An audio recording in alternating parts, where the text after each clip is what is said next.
La casa de antigüedades. Capítulo 30.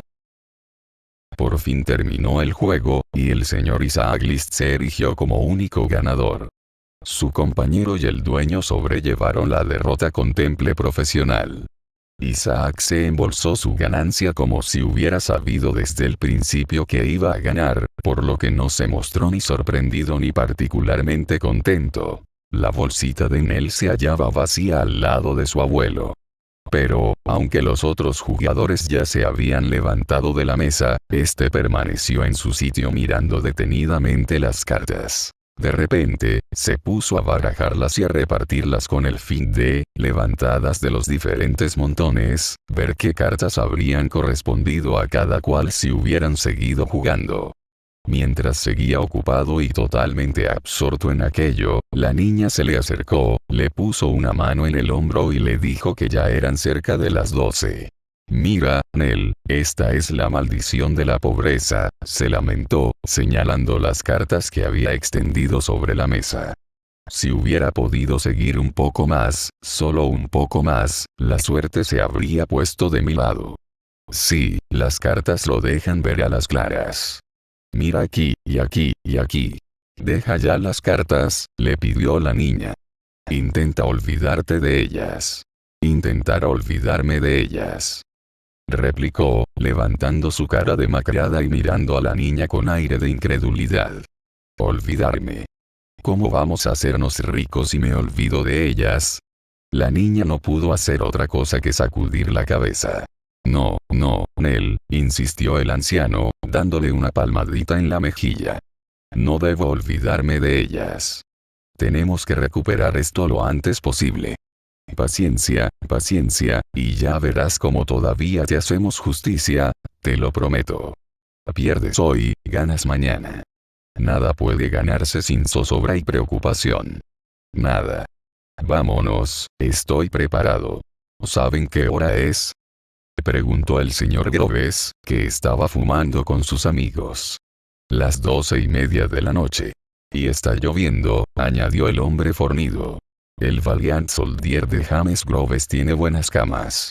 Y alojamiento barato para hombres y animales», proclamó el señor Groves, citando la propaganda de la puerta. «Son ya las 12:30. Es muy tarde», asintió la niña con inquietud. «Ojalá nos hubiéramos ido antes. ¿Qué pensarán de nosotros? Serán las 2 cuando lleguemos. Señor, ¿cuánto nos costaría pasar la noche aquí?». «2 camas buenas, chelín y medio. Cena y cerveza, un chelín». «Total, 2 chelines y medio», contestó el Valiant Soldier. Nell, que conservaba todavía la moneda de oro cosida al vestido, pensó, por un lado, en lo tarde que era, en que la señora Harley solía acostarse pronto y en el susto tan grande que le darían a la buena señora si llamaban a su puerta de madrugada, y, por otro, en que si se quedaban allí y se levantaban por la mañana temprano, podrían volver antes de que ella se despertara y aducir como excusa la tormenta tan terrible que los había sorprendido en medio del camino. Y al final, no sin vacilar, decidió quedarse. Así, se llevó a su abuelo aparte y, tras comunicarle que aún le quedaba suficiente dinero para costear el importe del alojamiento, le propuso que pasaran allí la noche. «Ah, si hubiera tenido antes ese dinero de que me hablas». «De haberlo sabido unos minutos antes», musitó el anciano. «Hemos decidido quedarnos, si no tiene inconveniente», anunció Nell, volviéndose hacia el dueño. «Creo que es una decisión muy juiciosa», opinó el señor Groves. «Tendrán la cena dentro de poco». El señor Groves terminó de fumar su pipa y, tras sacudir las cenizas, la colocó con cuidado en un rincón de la chimenea, con la cazoleta hacia abajo. A continuación trajo pan, queso y cerveza mientras se deshacía en elogios sobre la calidad de sus viandas e invitaba a sus huéspedes a acomodarse y servirse. Nell y su abuelo comieron poco, pues los dos estaban sumidos en profundas reflexiones. En cuanto a los demás presentes, para los cuales la cerveza era un líquido demasiado suave y ligero, se consolaron con licores y tabaco. Como querían dejar la casa muy temprano por la mañana, la niña insistió en pagar la comida y el alojamiento antes de retirarse a la cama. Pero como quería también ocultarle a su abuelo su pequeño tesoro, y tenía que cambiar la moneda de oro, la sacó en secreto de su escondite y, a la primera oportunidad, siguió al dueño fuera de la sala y se la entregó en el pequeño mostrador. ¿Puede darme el cambio ahora, por favor?, le pidió la niña. El señor James Groves, evidentemente sorprendido, miró la moneda, la hizo sonar, observó a la niña y de nuevo la moneda, preguntándose cómo había llegado esta a sus manos. Pero como era auténtica y se cambiaría en su casa, creyó que no era competencia de un buen hostelero hacer ulteriores pesquisas. Así pues, contó el cambio y se lo dio a la niña. Mientras ésta volvía a la habitación donde habían pasado la tarde, le pareció ver una figura deslizarse cerca de la puerta. Como no había más que un largo y oscuro pasillo entre esta puerta y el lugar donde había cambiado la moneda, y además estaba segurísima de que ninguna persona había entrado o salido mientras ella estaba allí, le entró la sospecha de que la hubieran espiado. ¿Pero quién? Cuando volvió a la habitación, encontró a sus ocupantes exactamente igual que los había dejado, el tipo fornido ocupando 2 sillas, con la cabeza descansando en una mano, y el hombre visco con una postura parecida en el lado opuesto de la mesa. Entre los dos se hallaba sentado su abuelo, que no dejaba de mirar al ganador con una especie de ávida admiración, suspendido de sus palabras como si lo considerara un ser superior. Nell permaneció unos instantes confundida por la sorpresa y luego miró alrededor para ver si había alguien más. No. Entonces preguntó a su abuelo en voz baja si alguien había salido del salón estando ella ausente. No, fue la respuesta. Nadie. Sería su imaginación, entonces. Sin embargo, qué extraño que, sin ninguna razón, lo hubiera imaginado con tanta claridad. Se hallaba aún preguntándose y pensando en aquello cuando vino una joven con una luz para acompañarla a su habitación. El anciano se despidió también de los presentes y juntos subieron las escaleras. Era una casa grande, laberíntica, con pasillos sombríos y escaleras amplias que el resplandor de las velas volvía más fantasmales todavía. Dejó a su abuelo en su habitación y siguió a la joven hasta la suya, situada al final del pasillo, a la que se accedía subiendo media docena de escalones crujientes. La habían preparado especialmente para ella. La joven se entretuvo un poquito a charlar y contarle sus penas. No tenía un buen empleo, le confió. El sueldo era bajo, y el trabajo muy duro. Lo dejaría dentro de 2 semanas, le aseguró. ¿No sabía de otro sitio que pudiera recomendarle?, le preguntó. Temía que fuera difícil conseguir otro después de haber vivido allí, pues la casa no gozaba de buena fama. Se jugaba demasiado a las cartas, más otras cosas por el estilo. Dudaba de que quienes frecuentaban aquel lugar fueran gente honrada, pero por favor que no contara a nadie nada de lo que habían hablado.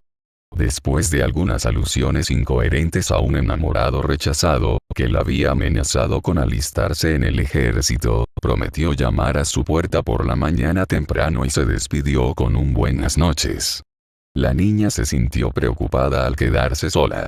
No dejaba de pensar en el personaje que se había deslizado por el pasillo de la planta baja. Y lo que la joven le había dicho tampoco había contribuido a tranquilizarla. Por su parte, aquellos hombres parecían tener muy mala catadura. Tal vez vivían de robar y asesinar a viajeros.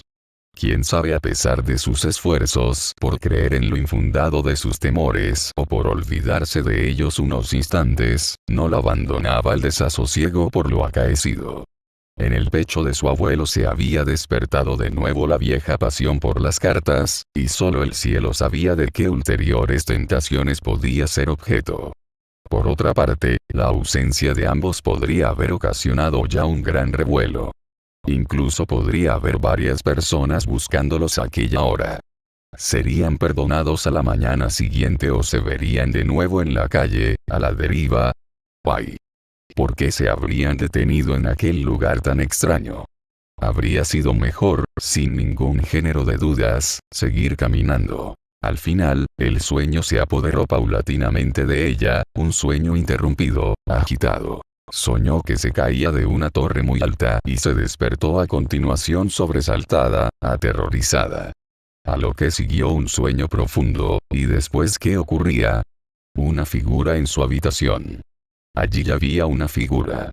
Sí, Nell había subido la persiana para que entrara la luz al amanecer. Pero allí, a los pies de la cama y la ventana aún oscura, alguien reptaba y se deslizaba, palpando los objetos sin hacer ruido y rodeando la cama sigilosamente. A Nell le falló la voz para pedir ayuda. No podía moverse. Solo seguir observando en silencio aquella figura fantasmal. Esta siguió avanzando silenciosa y sigilosamente hasta la cabecera de la cama. Nell tenía el aliento ya tan cerca que se echó hacia atrás por miedo a que las manos tocasen su cara. La figura se dirigió de nuevo hacia la ventana, y después volvió la cabeza hacia ella. Aquella masa oscura no era más que una mancha en la parte menos oscura de la habitación. Pero Nell percibió una cabeza que se volvía, y sintió y supo que había unos ojos que miraban y unos oídos que escuchaban. La figura permaneció un rato tan inmóvil como ella. Al final, sin apartar la cara de ella, metió las manos en alguna bolsa, y se oyó el ruido de unas monedas. Luego el fantasma avanzó de nuevo, silencioso y sigiloso como antes, y, colocando en su sitio la ropa que había cogido de la cama, se echó al suelo y se alejó a gatas. Qué despacio se movía ahora que podía oírlo arrastrarse, pero no verlo. El fantasma alcanzó la puerta y se incorporó.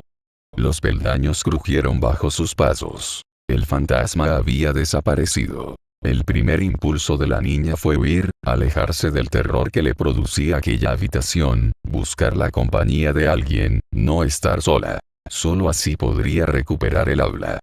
Sin saber cómo, de repente se encontró en la puerta. Allí estaba la temible sombra, haciendo una pausa en el último peldaño. Nell no podía adelantarla. Habría podido hacerlo aprovechando la oscuridad, pero se le helaba la sangre de solo pensarlo. La figura se había detenido, y ella también se detuvo. No por osadía, sino por necesidad, pues volver a la habitación era tan espantoso como seguir allí de pie. La lluvia seguía cayendo con furia, percutiendo contra el tejado de paja. Un insecto de verano, sin poder escapar al exterior, volaba ciegamente de un lado a otro, golpeándose contra las paredes y el techo y llenando el espacio silencioso con su zumbido. La figura se movió de nuevo. La niña hizo lo mismo involuntariamente.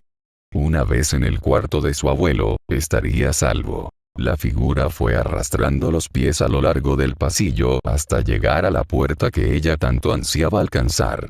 La niña, al verse tan cerca, estuvo a punto de adelantarla corriendo, entrar en la habitación y cerrarla detrás de ella. Pero, en ese instante, la figura se detuvo de nuevo. De repente le vino una idea. ¿Y si la figura entraba también con la intención de matar al anciano? Creyó que iba a desmayarse. La figura entró. Había luz dentro. La figura estaba ahora en el interior. La niña se quedó mirando, sin voz y casi sin conocimiento. La puerta se había quedado entreabierta. Sin saber qué haría, pero decidida a impedir que mataran a su abuelo, o a ella misma, se acercó titubeando y miró. ¿Y qué fue lo que vieron sus ojos? La cama estaba sin deshacer, lisa y vacía.